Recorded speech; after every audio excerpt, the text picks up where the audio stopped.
Voilà, vous m'entendez toujours, je suppose. Alors, voilà, normalement, vous voyez mon écran. Alors, vous voyez dans cet écran, donc il y a les caméras, donc on voit les intervenants, ceux qui veulent l'afficher. Alors, il y a ici un petit onglet, donc vous pouvez activer la caméra, activer le micro. Donc, je vous demanderai éventuellement de ne pas trop activer le micro et de plutôt poser les questions par écrit. Je vous expliquerai comment. Alors, donc en fait, ici, vous voyez afficher la conversation. Donc, vous pouvez cliquer dessus, hop, et on voit la conversation sur la droite. Donc, vous pouvez vous poser vos questions directement là. Et soit ben, Antoine et moi, si on sait déjà y répondre, on y répond. Ou éventuellement, on interrompra un des présentateurs afin qu'il réponde correctement à votre question. Alors, j'espère que vous allez tous bien par ces temps-ci. C'est un petit peu long, mais bon, voilà. Donc, on va essayer aujourd'hui de vous aider et de vous donner des solutions. Alors, ben, voilà, il y en a qui rentrent. Hop. Bonjour Carole. Donc, il y en a certainement qui vont rentrer pendant la réunion. Alors, je vais partager le petit slide de jecréemonjob.be. Voilà, donc bienvenue au club jecréemonjob.be. La plupart connaissent et sont membres, mais certains ici sont invités, ne connaissent pas, donc je vais en vitesse réexpliquer. Donc, le club jecréemonjob.be, donc c'est un club d'entrepreneurs. Donc, il y a plus ou moins 90 entrepreneurs de la région qui font partie de ce club. Et donc, ce club englobe, on va dire, le Grand Chalon. Dans la mesure où vous ne serez pas en ordre au 31 décembre, ça peut, on attend une confirmation, mais ça peut entraîner le fait que votre pension libre complémentaire ne serait pas déductible. On attend une confirmation à ce niveau-là. Est-ce que le report sera assimilé à un paiement ou pas? Mais donc, il faut quand même en tenir compte et faire attention à cet aspect-là. Donc ça, c'est au niveau du report. Je ne sais pas s'il y a des questions, si Antoine voit le chat. Pour l'instant, il n'y en a pas, non. Non, Donc, ok. ne pas hésiter s'il y a des questions. La première est toujours la plus dure, mais après, c'est parti. Alors ensuite, l'autre aspect, c'est évidemment toujours la possibilité d'introduire une demande de diminution de cotisation sociale. Donc là, c'est plus pour les activités qui continuent à tourner, si vous êtes dans un secteur qui peut continuer à fonctionner, mais qui se retrouve quand même impacté en disant, ben oui, je peux continuer à fonctionner, mais j'ai quand même une chute de mon chiffre d'affaires. Et donc, si vous me réclamiez un montant de, j'arrondis, de 1 000 € de cotisation sociale, ben c'est comme disproportionné par rapport à mon chiffre d'affaires actuel. Eh bien, vous pouvez introduire une demande de diminution de cotisation sociale pour réduire la cotisation par rapport à votre chiffre d'affaires actuel, de faire en sorte que ça colle le plus à la réalité. Donc, si c'est le cas, il y a un formulaire qui existe que je vous montrerai par la suite, qui est toujours envoyé à la même adresse, integrity@securex.be. Je préciserai mes coordonnées également à la fin de l'intervention. Donc, je suis évidemment toujours là aussi pour vous accompagner dans ces démarches. Donc, ça peut être aussi une solution.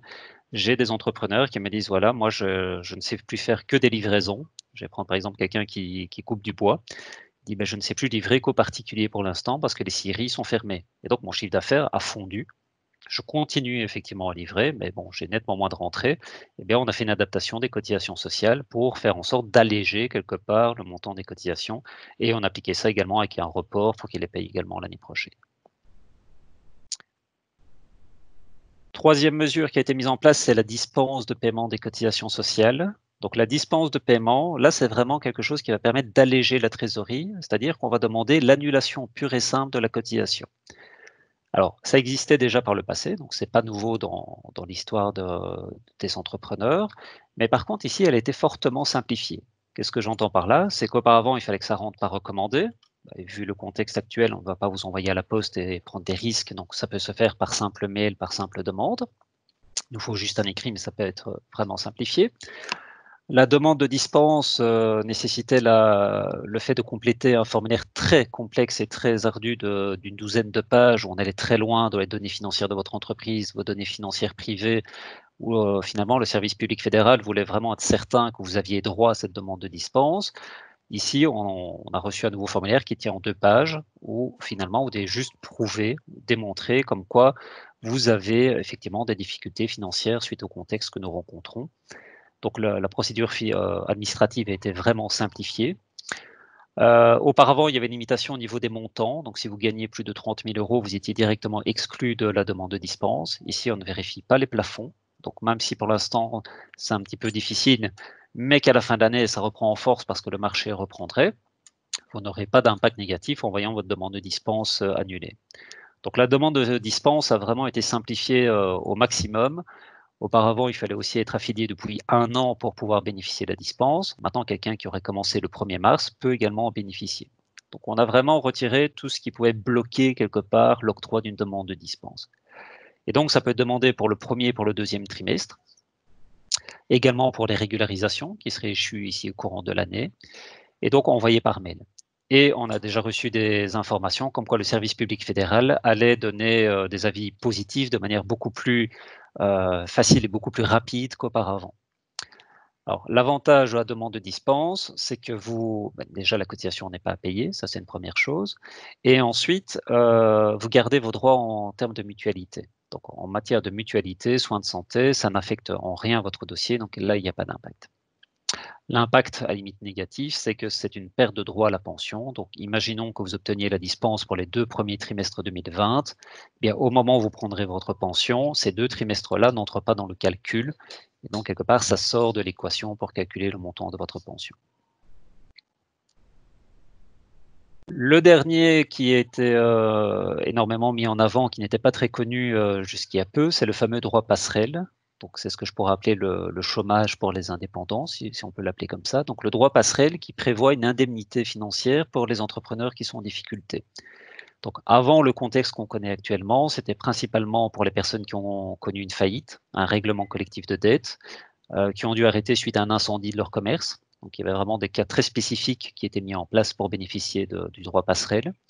Et ici, dans le contexte actuel du coronavirus, ils ont décidé d'étendre le droit passerelle, donc de rajouter un point lié au coronavirus, non seulement pour les secteurs qui sont concernés par les mesures de fermeture, donc on pense directement évidemment à l'ORECA, qui a été obligé de fermer ses portes, mais également aux secteurs qui arrêtent leur activité pendant au moins 7 jours consécutifs ou qui peuvent prouver une baisse significative de leur chiffre d'affaires. Et donc, pour tous les indépendants à titre principal et également les conjoints aidants qui sont cotisants, il y a ce droit passerelle qui est versé. Donc, c'est une indemnité financière qui a été versée pour mars déjà, qui va être prochainement versée pour le mois d'avril, et donc qui permet de compenser quelque part le fait que l'activité indépendante ne génère pas de revenus ou une diminution de revenus. Il y a une note qui est parue au courant de la semaine passée au niveau des indépendants à titre complémentaire. Donc, au niveau des indépendants à titre complémentaire, avant les vacances de Pâques, il était précisé que l'indépendant à titre complémentaire pouvait également bénéficier de l'indemnité pour autant qu'il paye des cotisations équivalentes à celui d'un indépendant à titre principal, c'est-à-dire qu'il devait payer au moins 746 € par trimestre pour pouvoir bénéficier du droit passerelle. Et courant la semaine passée, le ministre du CARM était un petit peu plus loin en disant voilà, on a quand même des indépendants à titre complémentaire qui payent moins de cotisations sociales. Et donc, si l'indépendant à titre complémentaire paye au moins sur un revenu de 6 900 €, donc j'arrondis plus ou moins 350, 370 € de cotisation sociale, il pourrait bénéficier d'une indemnité partielle au niveau du droit passerelle.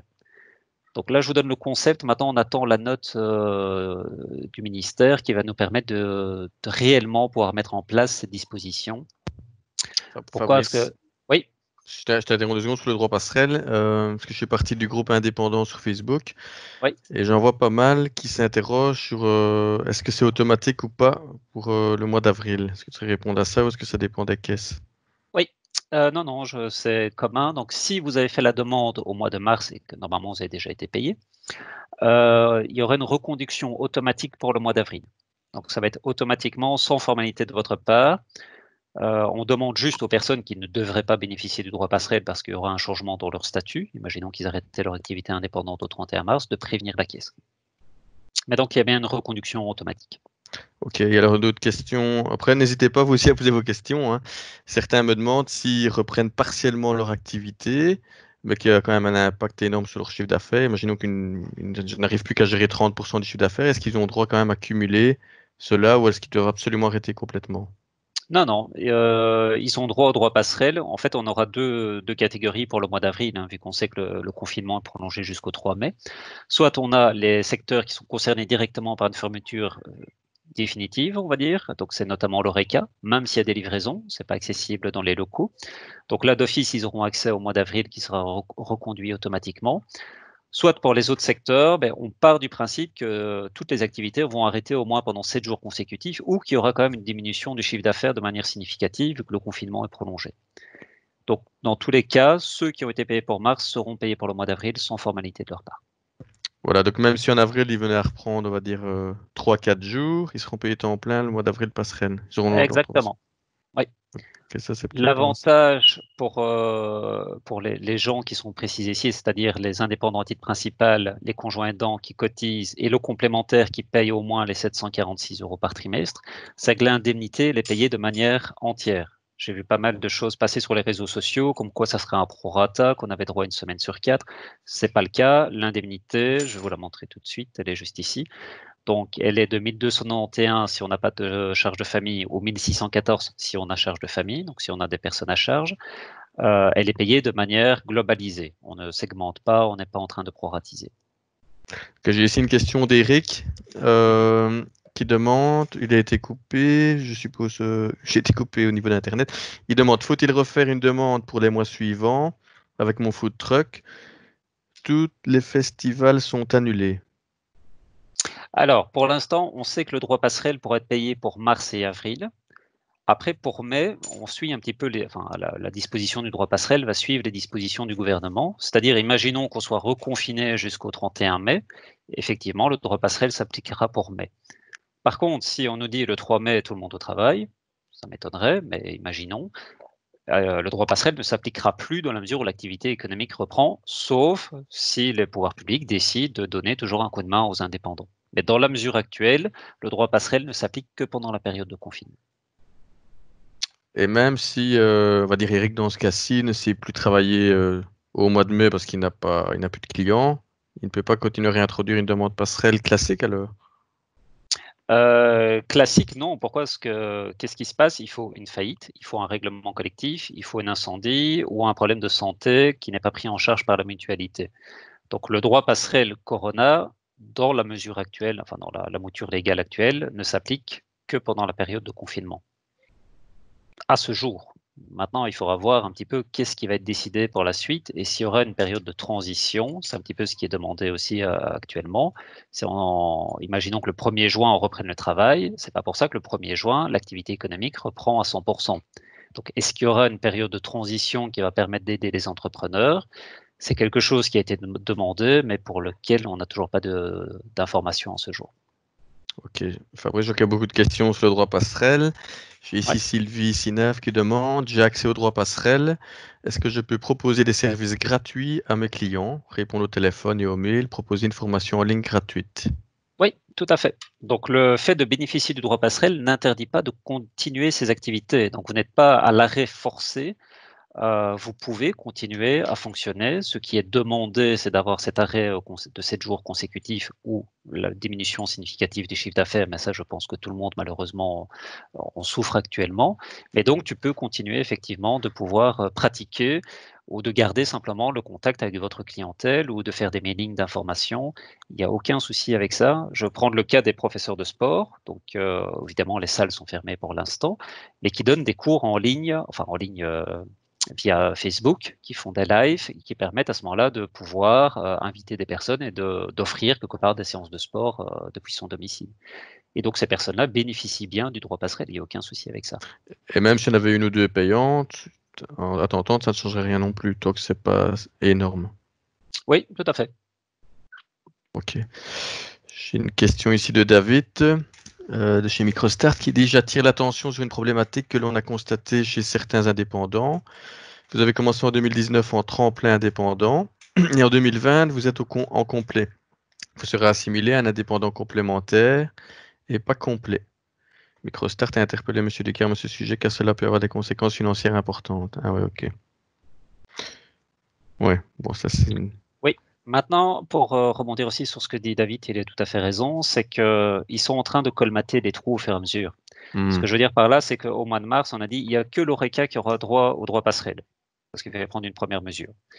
Évidemment, ça n'a pas plu aux autres et à juste titre. Quelques jours plus tard, tous les secteurs ont eu droit au droit passerelle, qu'ils soient obligés d'arrêter ou d'arrêter 7 jours. Après, les complémentaires ont levé un petit peu le bouclier en disant oui, mais bon, nous, on paye comme un indépendant à titre principal, pourquoi est-ce qu'on n'y a pas droit? Et donc là aussi, ils ont colmaté, ils ont vérifié, ils ont dit oui, effectivement, il y a, la demande est légitime, et donc le complémentaire qui paye comme un principal a droit au droit passerelle. Évidemment, ça n'est suivi une autre phase, sont les gens qui payent en complémentaire, mais qui disent mais c'est quand même dommage, moi je paye 500 € par trimestre, pourquoi est-ce que je n'ai pas droit à quelque chose?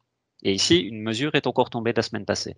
Donc ils colmatent au fur et à mesure un petit peu, et je pense que les mesures d'urgence qui ont été prises sont complétées en fonction des situations. Ouais.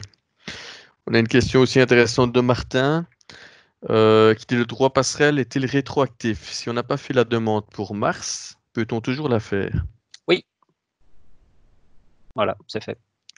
Non, oui, il n'y a aucun souci avec ça. Il n'y a pas de, je pense de mémoire, si je n'ai pas de bêtises, que le droit passerelle peut être introduit jusque, je pense que c'est le 30 septembre. Donc il n'y a aucun souci, on est toujours dans les délais pour pouvoir le faire. Ok. Bon, alors je vais te laisser continuer. Mais il y a toujours la question d'Eric, mais il dit que les manifestations sont annulées jusqu'au 31 août dans le cas de son food truck, mais ça, il faudra attendre de voir la suite pour le mois de mai. Oui, parce que je reviens sur cet aspect-là. Donc, au niveau du droit passerelle, c'est vraiment lié actuellement à la période de confinement. C'est vraiment ça qui est pris en compte. Donc, si on est déconfiné, mais qu'effectivement les manifestations sont annulées, je sais, j'ai vu aussi aux infos, hein, comme quoi les commerces ambulants se manifestaient en disant nous, on peut continuer à fonctionner et pourquoi nous empêcher de travailler alors qu'on a toutes les capacités quelque part sanitaires pour pouvoir respecter les mesures de sécurité. Donc voilà, est-ce que ça va faire l'objet d'une future mesure? Je l'espère aussi, parce qu'on a beaucoup de demandes à ce niveau-là, énormément. Ok, voilà, il n'y a plus de questions. Je te laisse continuer. Je reprends, hop. Mais n'hésitez pas à continuer avec vos questions. Attends, parce que j'ai perdu mon slide dans l'opération. Et donc, Eric, je note la question et je te tiens au courant si je vois quelque chose à ce niveau-là. Je vais repartager.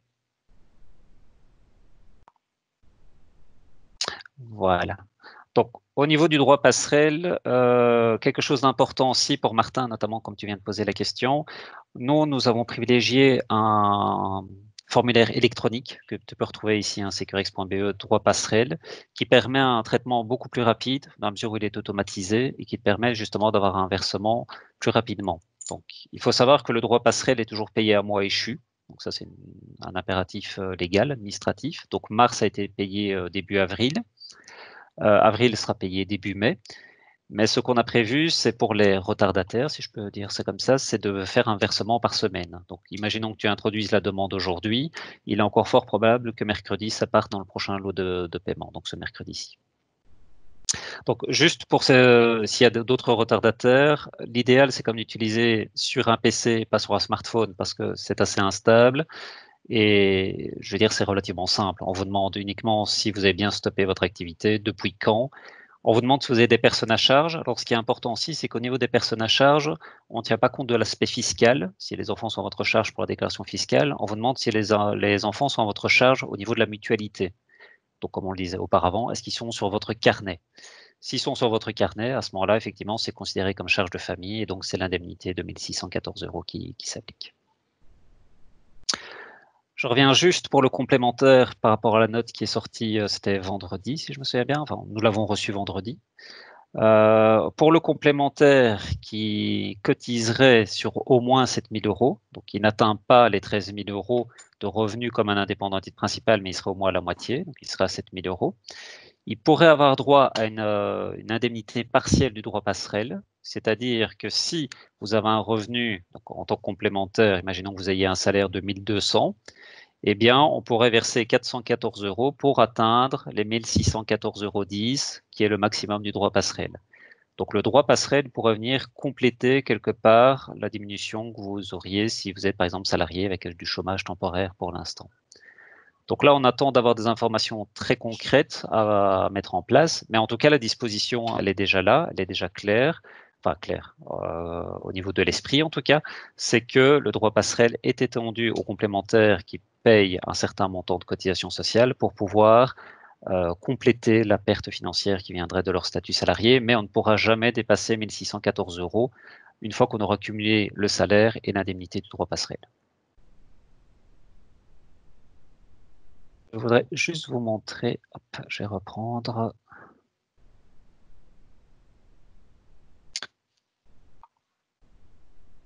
Vous voyez mon écran au niveau Internet? Si tu peux me confirmer, Laurent? Oui. Oui, ok.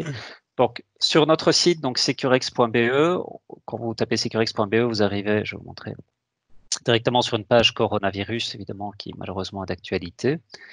Et au niveau de cette page, si on va sur l'onglet Entrepreneur, vous avez un FAQ donc, qui reprend toutes les questions qui permettent, par exemple pour le droit passerelle, quelles sont les nouveautés, quelles sont les demandes au niveau du report.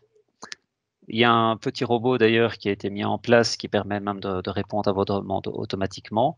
Et donc, ça permet d'avoir une vue claire quelque part sur tout ce qui se passe. Est-ce que je dois arrêter mes activités? C'était la question qu'on a eue tout à l'heure. Qu'est-ce que je dois faire si mon chiffre d'affaires diminue? Et directement, vous avez toutes les informations globales qui apparaissent. Donc, il est mis à jour quotidiennement. Comme je vous l'ai dit, on a des mesures qui tombent tous les jours, donc c'est vraiment quelque chose qui vit au jour le jour. Donc, n'hésitez pas à le consulter. Un autre aspect également, c'est LinkedIn. Si vous êtes sur LinkedIn, ben, c'est peut-être l'idéal qu'on soit en contact parce que je poste énormément d'infos. J'ai vu que Laurent t'en repartageait certaines. Ouais. Donc, dès qu'il y a une information intéressante qui peut vous concerner, ben, je la poste sur LinkedIn. Ça vous permet peut-être également d'avoir un contact par cet aspect-là. Et alors le dernier, ben, pour la plupart, je pense qu'on a déjà eu un échange ou une carte de visite, ou si pas, je peux remettre les coordonnées. Ça permet également de me contacter et que je puisse voir avec vous s'il y a quelque chose qui peut être fait ensemble. Donc ça, vous n'hésitez pas, je suis également à votre service si je peux vous aider dans cette période. À la limite, Antoine, Fabrice, ouais. petite question d'Eric. Donc, il a fait la demande de droit passerelle, si je comprends bien, et il a indiqué qu'il n'avait pas d'enfant à charge, bien qu'il soit sur son carnet de mutuelle. Et donc, sa question, c'est est-ce qu'il y a un moyen de rectifier? Oui, bien sûr. Bien sûr, bien sûr. La question, Eric, je te vois, donc si tu sais montrer un pouce en l'air ou en bas, est-ce que tu as déjà été payé du droit passerelle? Super, ça c'est déjà une première bonne chose. Et à la limite, je vais te remettre mon adresse mail. Si tu sais juste m'envoyer un mail parce qu'il me faut un petit écrit de ta part pour que je puisse faire rectifier le dossier. Et à ce moment-là, tu recevras le complément par rapport à ce qui avait été versé. Mais ce n'est pas perdu. Hop, je vais Ok. mettre mes coordonnées si elles sont visibles ici. Bah ouais, Hop. ou alors à la limite, si tu savais les mettre dans la conversation, Oui, ou Antoine. Je vais les mettre. ouais, super. Je vais les mettre. C'est encore plus facile. Voilà. Donc voilà les aides pour résumer. Donc il y a le report qui, voilà, c'est pas vraiment une aide en soi, c'est juste une bouffée d'oxygène dans le temps. Il y a la dispense qui là permet vraiment d'annuler les paiements des cotisations et qui est simplifiée par rapport à avant. Et on sait déjà qu'il y aura une vague favorable d'octroi pour justement pouvoir vous libérer des liquidités. Le droit passerelle qui vit, donc là c'est quelque chose qui est à suivre. Les complémentaires étaient totalement exclus fin mars et maintenant on voit qu'il y a des choses qui avancent à ce niveau-là. Donc moi je vous tiens au courant également par les réseaux sociaux s'il y a des avancées et vous avez le FAQ sur Securex. Et pour le reste, mais je sais que Laurent et Antoine font le lien également pour relayer les informations quand il y a des choses qui sont importantes. Donc s'il y a des questions, je suis à vous. Voilà, Antoine a carrément mis ton numéro de téléphone privé. Je pense que c'est pas grave. Hein. Oui, oui. Pourquoi pas. Et il va après mettre ton adresse mail. Je vois qu'il y a une autre question d'Eric. Donc le droit passerelle, c'est du brut. C'est du brut. Quelque part, oui et non, c'est une allocation. Donc, il n'y a pas de précompte professionnel comme le chômage temporaire pour les salariés. Donc, il n'y a pas de retenue. Donc, si on annonce 1614, ben, ça sera 1614. Il n'y a pas de... Voilà, ça c'est tout ce qui est les besoins de financement pour les entreprises qui en auront besoin. Je vais faire simplement une petite aparté, elle ne se trouve pas dans les slides, mais vous pouvez également demander, ça c'est en personne physique, le report des mensualités de vos prêts hypothécaires. Il y a aussi des conditions à respecter.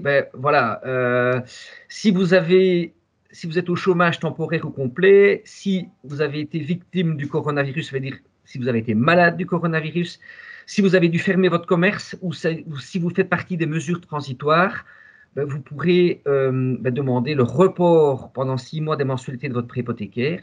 Il y a également d'autres conditions. Vous ne devez pas avoir au 1er février 2020 de retard sur votre prêt hypothécaire. C'est un prêt hypothécaire qui doit être le crédit hypothécaire de votre habitation unique est votre résidence principale. Et vous ne devez pas, pour votre habitation, vous ne devez pas avoir sur vos comptes plus de 25 000 € d'épargne. Voilà, si vous êtes dans ces conditions-là, vous pourrez demander le report de 6 mois de votre prêt hypothécaire. Même chose, au plus tard vous le demanderez, c'est limité au 31 octobre. Si vous le demandez au mois de juillet, ça ne sera plus que 3 mois. Voilà, moi j'en ai terminé. Je ne sais pas s'il y a des questions. Je ne sais pas s'il y a eu des questions, Antoine, parce que j'ai pas bien vu la conversation. Moi j'avais une question, c'est quand on parle du Non, pas à ce report, stade. c'est complet ou les intérêts sont quand même prélevés ou c'est juste le capital? Tu parles de quoi? En professionnel ou en pré-hypothécaire? Peut-être les deux, peut-être préciser. Alors, en professionnel, c'est uniquement la partie capitale. Les intérêts restent dus. Mhm. Par contre, en pré-hypothécaire, ça dépend du montant des revenus. Si dans le ménage, il reste moins de 1 700 €, alors c'est capital et intérêt. S'il y a plus de 1 700 €, c'est uniquement le capital, les intérêts restent dus. Ok. Au niveau des assurances soldes restant dues qui sont liées à ces crédits? Oui, les demandes, pour les assurances soldes restant dues, les primes peuvent également, dans le formulaire de demande que l'on met en ligne, il est bien mis, voilà, est-ce que vous avez des assurances soldes restant dues chez ING? Est-ce que vous désirez que les mensualités, les primes soient reportées? Mais c'est également possible. Pas obligatoire, mais possible. Ouais. Tout en gardant les garanties, hein. Bien sûr. Voilà, je ne sais pas si vous avez des questions, profitez-en tant que les experts sont là. On n'a pas parlé, c'est de l'indemnité régionale. Je ne sais pas si Fabrice ou Vincent voulaient peut-être en parler, des fameux 5 000 € avec les cotes NACE. Si vous avez des informations là-dessus. Je pense que ça n'a toujours pas été payé, mais Très peu d'informations dans la mesure où c'est géré par la région wallonne, donc on a reçu des informations un petit peu comme tout un chacun. La seule chose au niveau du guichet d'entreprise qui ajoute les fameux codes, les codes NAS, les fameux codes d'activité au niveau de la banque Carrefour, on a été pris d'assaut par beaucoup d'entrepreneurs qui voulaient ajouter des codes d'activité pour rentrer dans le cadre des primes. Alors, on avait ceux qui voulaient simplement préciser la nature de leur activité et donc le nécessaire a été fait, ça a permis de faire le nécessaire. Par contre, on a d'autres qui étaient par exemple dans l'ORECA qui soudainement se mettent au car wash. Évidemment, la région wallonne a fait non, il n'en est pas question. Et c'est là où ils font un deuxième contrôle en disant on vérifie les codes NAS, effectivement, mais ils font un lien avec la TVA. Et si dans la dernière déclaration TVA, il n'y avait aucune activité liée au car wash dans mon exemple, automatiquement, ça a conduit à un refus. Donc, ils ont quand même mis des barrières de sécurité pour éviter qu'il y ait des abus dans le système. Maintenant, on n'a pas plus d'infos, malheureusement, à ce niveau-là, pour l'instant. Ok. Donc moi, on se renseigne pas mal, je crée monjob.be. Donc pour information, il faut savoir qu'en région bruxelloise et en Flandre, il y a aussi une seconde prime qui a été étendue pour d'autres cotes NACE, hein. Donc si vous n'avez pas droit aux fameux 5 000 € et qu'il y a des nouveautés, on se permettra avec jecrémonjob.be de vous faire passer l'information. Et nos partenaires, si vous en avez, on compte sur vous pour nous le dire.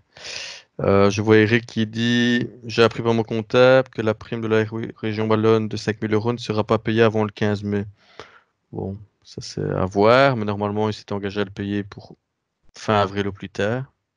Bon, c'est d'après les informations que j'ai eues.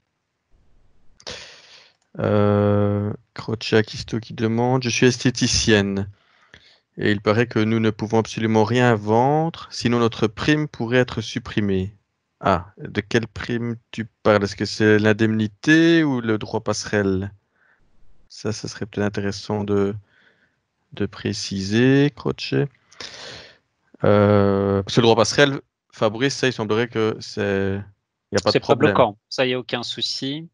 Par contre, il y a une question de François pour la demande de dispense. Si tu peux peut-être ouvrir son micro. François. Antoine, si tu sais ouvrir le micro. Toi, ce que je ne vois pas. Voilà, je peux ouvrir mon micro. Ah ben voilà, Voilà, oui, c'est plus simple, ouais. Voilà. Bonjour. Bonjour. Je vous ai rejoint un peu en retard, à 11h30 en fait, donc je n'ai pas eu la présentation, mais je pose quand même la question. En fait, c'est pour mon épouse qui, elle est en fin de carrière et allez, il y a 2 semaines, en même temps que demander le droit passerelle, puisque elle fait des consultations ONE qui ont été annulées, on a demandé une dispense de cotisation sociale. Oui. Puisque selon nos évaluations, elle sera en dessous du plafond. Et vos collègues nous ont répondu que je crois que notre demande a été confondue. En fait, on faisait ça de manière générale, pas vraiment liée au Covid-19, hein, mais bon, elle n'a plus beaucoup d'activités. Mais on peut encore demander une dispense ou bien c'est arrêté. Oui, bien sûr. Bien sûr. Effectivement, pour l'instant, il y a la procédure de dispense classique telle qu'on la connaissait auparavant, avec le respect des plafonds, comme vous l'évoquez. Et dans cette période, ils ont simplifié la procédure liée au corona. D'ailleurs, c'est une demande de dispense corona qui permet aux personnes qui sont impactées directement dans leur chiffre d'affaires par une fermeture forcée de pouvoir bénéficier d'une demande de dispense simplifiée. Mais effectivement, ça doit être lié à la situation actuelle. Donc, je vais prendre l'exemple, quelqu'un qui demanderait la demande de dispense du 1er juillet de l'année dernière jusqu'au 31 décembre, on rentre dans la procédure classique, dans la mesure où on n'était pas encore dans le contexte que nous connaissons actuellement. Et donc, les deux systèmes continuent de coexister, la classique et la version Corona, malheureusement. Ok, ça va. Okay. Et donc, pour continuer, je dois reprendre contact avec vous Oui, vous avez mon mail, je vais vous le remettre également dans la conversation. Oui, je l'ai, oui. À la limite, contactez-moi et comme ça, je regarde le dossier de votre épouse et on voit ce qu'on peut faire. Ouais, de toute façon, on remettra toutes les coordonnées dans le mail hein, avec Antoine. Ça va, merci. Je vois ici que David, après je reviendrai aussi sur Crochet Akisto. David de Microstar dit que voilà, il y a un lien avec les aides, les résumés des aides, qui font des webinaires les mercredis matins. Donc ça, David, éventuellement, si tu pouvais nous envoyer à chaque fois l'invitation au club, et on pourrait relayer, ça serait bien de tes webinaires. Comme ça, les membres du club, si tu es d'accord, pourraient y assister. Ou éventuellement, si tu sais ouvrir ton micro et présenter en 2 minutes, voilà comment ça se présente. Et puis on reviendra sur à quelle fréquence c'est organisé et quels sont les sujets. Ouais, David, tu peux, si tu veux. Ce serait chouette. Bonjour à tous. Bonjour David. Bonjour. Effectivement, donc nous on organise tous les mercredis un webinaire ouvert à tous où on explique toutes les demandes possibles, toutes les aides qui existent et toutes les alternatives aussi. Donc c'est pas seulement les aides financières, mais aussi il y a des entreprises qui ont ouvert des services gratuits, des choses comme ça, peut-être pour repenser votre business pendant le confinement, des choses comme ça. Et donc, on a essayé de rentrer le plus possible en détail dans chacune des aides. Donc, il y aura effectivement des redites par rapport à ce qui a été dit ici. Et il y a d'autres choses qui sont nouvelles. Il y aura des actualités. Mais donc, tu seras peut-être répondre à la question de Crochet. Je vois qui me précise que c'était sur les primes de 5 000 €.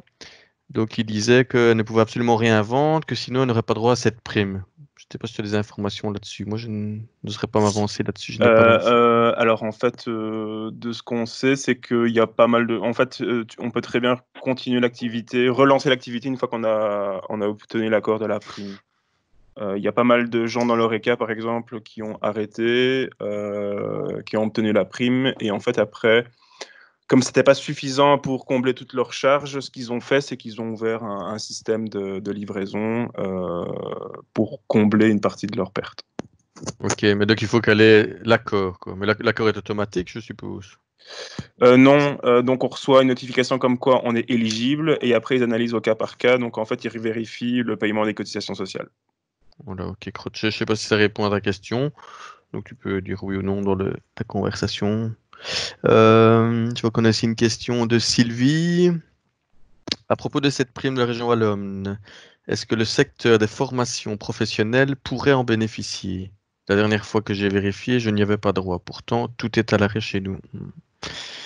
Ben non, donc à mon avis... J'ai déjà répondu un petit peu plus bas, j'ai mis le lien qui reprend tous les codes NAS, donc après il faut jeter un petit coup d'œil à son numéro d'entreprise, qui permet de vérifier si effectivement le code d'activité permet d'être admissible pour la demande de prime. Maintenant, cette liste est mise à jour très régulièrement. Donc, voilà, c'est ça. Il faut soit tenir à l'œil, soit téléphoner au 1890 et s'armer de patience qu'ils sont pris d'assaut pour s'en assurer. Mais Voilà, comme donc le dit David, c'est complété, Ouais. comme je disais tout à l'heure, on colmate au fur et à mesure, donc Voilà, il ça colmate. va tenir à l'œil.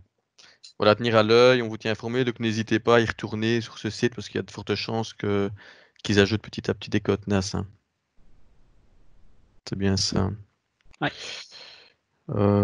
Mais voilà, je pense qu'on n'a plus trop de questions. Ah, Crochet qui nous répond. C'est toujours en traitement, nous n'avons aucune nouvelle, mais il est impossible pour nous, avec la passerelle, de tout payer. Ouais. Ça, on en est bien conscient qu'en effet, le droit passerelle n'est pas suffisant pour une grande majorité d'entreprises. Et voilà, donc on refait pas. Voilà, il y a de plus en plus de groupes d'indépendants qui font passer l'information au gouvernement wallon. On espère que ça va bouger. On a une question aussi, je suppose, toujours de Crochet. Peut-on être fiché à la banque si nous ne payons plus nos crédits? Ah, ça, c'est peut-être Vincent qui pourrait y répondre. Est-ce qu'il y a quelque chose qui a changé, Vincent, au niveau du fichage pendant cette période de coronavirus ou pas? Je ne sais pas si Vincent est là. S'il peut remettre son micro. Il n'est plus là, en fait, Vincent. Vincent, Voilà. Ah, si, il est là, voilà. Oui, voilà, on t'entend. Ouais. Si un report a été demandé, allez, on a eu certains cas, par exemple, où les gens demandaient un report directement, mais les mensualités ont quand même, on était trop court, auraient dû être prélevées, elles n'ont pas pu l'être. Pour ça, la banque est relativement souple et ces gens-là n'auront pas de soucis, ne recevront pas de lettre de rappel, ne seront pas fichés. Si maintenant il n'y a aucune demande qui est faite pour des reports ou quoi que ce soit et que les gens ne payent pas, malgré tout, là, la procédure va continuer, va se poursuivre, bien entendu. Il faut qu'il y ait une demande en bonne et due forme, qu'il y ait une demande de report des mensualités qui était demandée. S'il n'y a pas de report, la banque considère que le contrat de crédit se poursuit normalement. D'accord. Donc, Donc si on l'idéal, pense... c'est de demander le report sans plus attendre. Ouais, et si c'est ça. on demande le report, si l'échéance est par exemple au 22 avril que vous le demandez aujourd'hui, ça risque d'être trop court pour reporter celle du mois d'avril. Là, il n'y aura aucun souci. Et là, à la rigueur, ce qu'on propose aux gens, c'est éventuellement de mettre un petit crédit de caisse en place ou un crédit sur 12 mois, justement, pour reporter cette mensualité, pour ne pas que les gens aient des soucis. Disons que les banques sont beaucoup plus souples à l'heure actuelle. Hein. Il y a certains dossiers qui étaient vraiment très loin aujourd'hui et où on a suspendu toute procédure parce qu'on sait que c'est une période qui est difficile pour tout le monde. Ok, merci. Je vois que ça répond à sa question.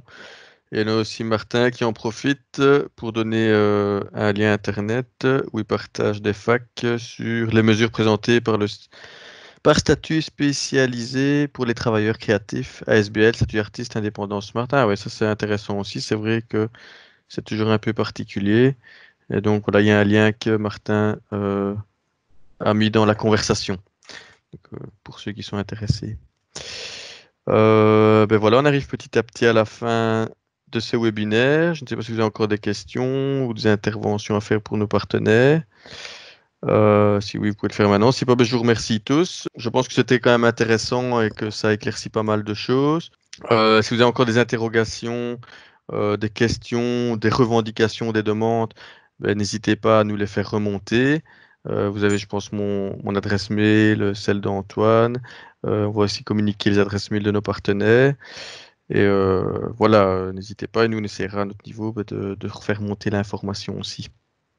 Voilà, merci à tous. Je vous souhaite une agréable journée ensoleillée, que tout aille bien.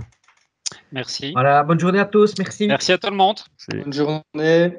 Merci Fabrice, merci Vincent. Merci à vous. À bientôt. Salut.